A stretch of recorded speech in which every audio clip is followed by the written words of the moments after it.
So try to modify itong fender natin kasi grabe ang putik nito. So bumili tayo ng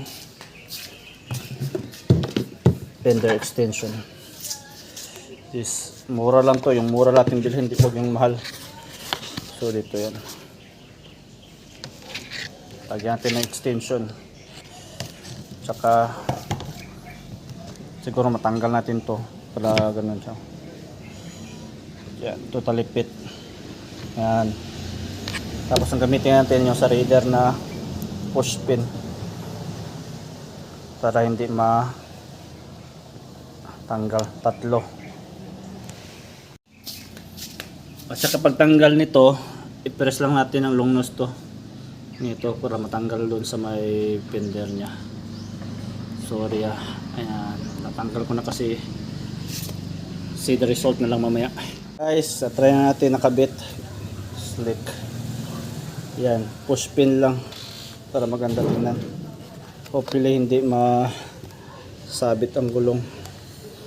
Yan, tibay naman.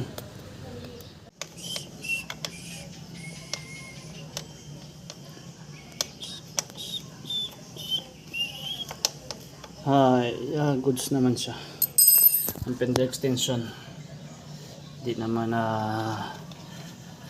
sumabit. This push, yan, just a little push. Oh, that's good.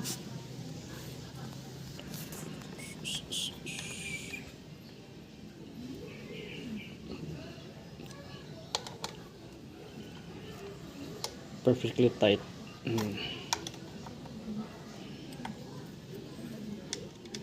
Slightly torque. Okay.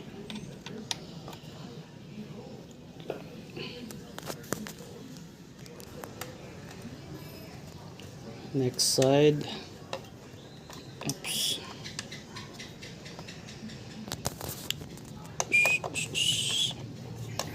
Pasensya na sa vlog ko guys low tech lang ako at di marunong mag vlog. At least may tip. May mga benta naman na fender extension worth 600 up pero grabe sobrang mahal nun. Yan, at least hindi naman siya bumabangga. At least